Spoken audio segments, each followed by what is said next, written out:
ସେମାନେ ବାରମ୍ବାର ଆସନ୍ତୁ ପ୍ରଧାନମନ୍ତ୍ରୀ ତାଙ୍କୁ ଆମେ ସ୍ୱାଗତ କରୁ। ଯଦି ବାରମ୍ବାର ଆସି ଓଡ଼ିଶାର ସମସ୍ୟା ବିଷୟରେ ଅବଗତ ହେଇ ସମାଧାନ ପାଇଁ ସହାୟତା ଦେବେ ତାହେଲେ ନିଶ୍ଚିତ ଭାବରେ ଓଡ଼ିଶାବାସୀ ଖୁସି ହେବେ, ଉପକୃତ ହେବେ, ଭଲ ହେବ। ଆଉ କେବଳ ରାଜନୈତିକ ଉଦ୍ଦେଶ୍ୟରେ ଘନ ଘନ ଗସ୍ତ କରି ଯଦି ଆସି ସଭା ସମିତିରେ ଭାଷଣ ଦେଇ ଫେରିଯାଆନ୍ତି, ସେ ମାସକୁ 3 ଥର କ'ଣ ମାସକୁ 13 ଥର ଆସିଲେ ବି କିଛି ପ୍ରଭାବ ପଡ଼ିବ।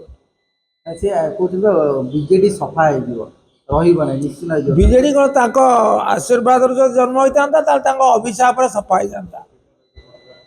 ଓଡ଼ିଶାବାସୀଙ୍କର ଆଶୀର୍ବାଦରୁ ବିଜେଡି ଜନ୍ମ ହୋଇଥିଲା। ଏବେ ରାଜନୀତିରେ ଉତ୍ଥାନ ପତନ ଅଛି, ବର୍ତ୍ତମାନ ପତନର ସାମ୍ନା କରିଛି, ପରାଜୟର ସାମ୍ନା କରିଛି। ଆଉ ସଫା ହେଇଯିବ କେମିତି? ସେ କ'ଣ କାଳଦର୍ଶୀ? ଆପଣଙ୍କ ଦଳ କିଭଳି ପ୍ରସ୍ତୁତ କରୁଛି? କାରଣ ଦଳ ଭିତରେ ଗୋଷ୍ଠୀ ଦ୍ୱନ୍ଦ୍ୱ ପ୍ରବଳ ହେଲାଣି, ବିବାଦ ମଧ୍ୟ। କୋଉ ଦଳରେ ଗୋଷ୍ଠୀ କନ୍ଦଳ ନାହିଁ? ଆପଣ ଜୟନାରାୟଣ ମିଶ୍ରଙ୍କର ବକ୍ତବ୍ୟ ଶୁଣିଲେ, କୋଉଠି ପ୍ରକାଶିତ କୋଉଠି ଅପ୍ରକାଶିତ। କଂଗ୍ରେସ ଦଳରେ ନାହିଁ ନା ବିଜେଡି ଆମ ଦଳରେ ଅଛି? ହଁ, କିନ୍ତୁ ନିଶ୍ଚିତ ଭାବରେ ଇଏ ଚିନ୍ତାର କାରଣ ନୁହେଁ। ତଳ ସ୍ତରରେ କର୍ମୀ ଟିକେ ଦ୍ୱନ୍ଦ୍ୱରେ, ଯେ ନବୀନ ବୁଲିବାକୁ ଯିବା କହିଥିଲେ, ଜିଲ୍ଲା ବୁଲିବେ। ତଳ ସ୍ତରର କୌଣସି କର୍ମୀ ଦ୍ୱନ୍ଦ୍ୱରେ ନାହାନ୍ତି। ନବୀନ ବୁଲିବାକୁ ଯିବାକୁ କହିଛନ୍ତି, ଯିବେ, କିଛି ଅସୁବିଧା ନାହିଁ। ଯିବା ନିଶ୍ଚିତ, ପ୍ରୋଗ୍ରାମ ଅଛି, ଯିବେ, ସିଦ୍ଧାନ୍ତ ଅଛି, ଯିବେ। ତଳ ସ୍ତର ଦ୍ୱନ୍ଦ୍ୱ କେହି ଦ୍ୱନ୍ଦ୍ୱରେ ନାହାନ୍ତି ବା ଗସ୍ତ ବିଳମ୍ବ କାରଣ ପାଇଁ କାହାରି ପ୍ରତିକ୍ରିୟା ମଧ୍ୟ ନାହିଁ।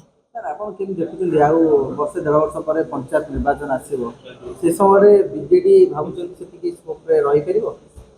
ଶୁଣନ୍ତୁ, ମୁଁ ତ ପୂର୍ବାନୁମାନ କରିପାରିବି ନାହିଁ, କିନ୍ତୁ ଇଏ ନିଶ୍ଚିତ ଗୋଟେ ଆହ୍ୱାନ ସବୁ ଦଳ ପାଇଁ।